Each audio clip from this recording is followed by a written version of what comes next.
Et un instant décryptage des enjeux de cette campagne électorale présidentielle qui vient de démarrer pour boucler cette séquence électorale de ce jour-là. Ce soir, on reçoit pour en parler Rachida Biomaman du desk politique de la rédaction de BNN TV. Bonsoir Rachida. Bonsoir Ozias Sonovo. Sur les réseaux sociaux, dans les commentaires, au sein de l'opinion, c'est une campagne toute particulière avec 2 tickets de duo.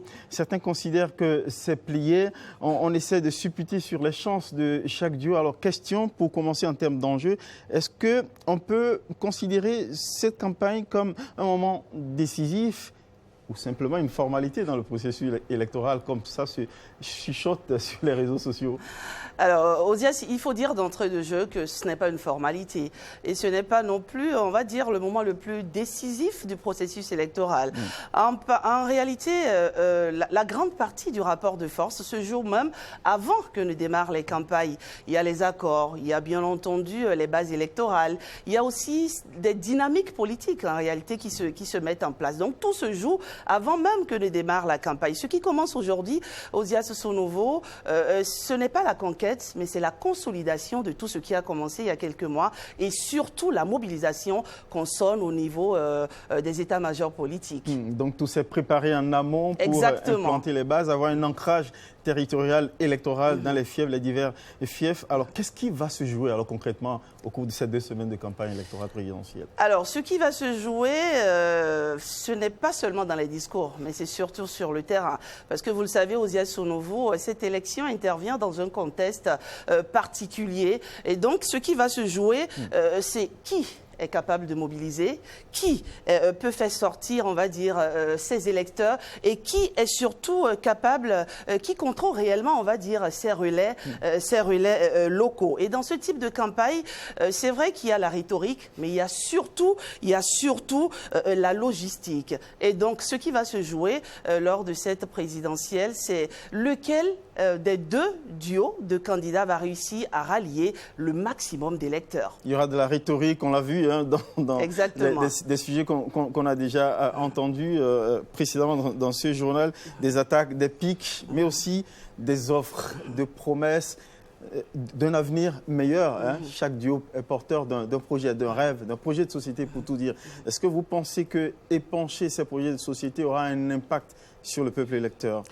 Forcément, mais pas de la manière qu'on croit, Ozias Sonovo. Vous savez, les projets de société, en réalité, structurent l'image des candidats, mais ils ne suffisent pas à eux seuls à toujours convaincre. Le vrai enjeu, pour ma part, c'est la lisibilité des projets, c'est leur crédibilité et c'est surtout leur traduction concrète dans le quotidien des citoyens. Parce que vous le savez, les citoyens, ils ont des attentes légitimes.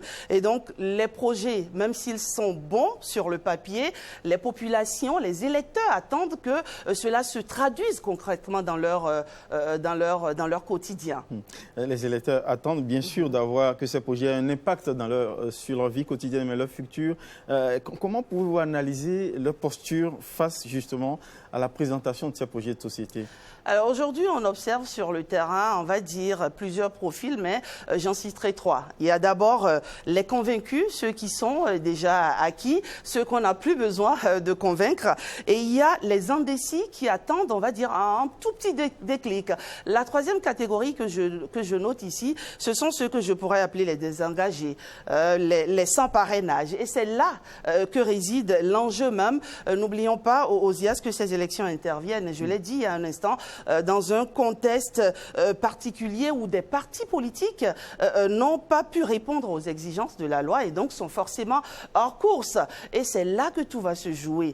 Quel est le duo de candidats qui réussira, n'est-ce pas, à aller cueillir ces désengagés, ceux qui forcément se disent aujourd'hui, qu'est-ce que je gagne à aller voter, qu'est-ce que je gagne à aller exprimer mon vote? C'est là que tout va se jouer.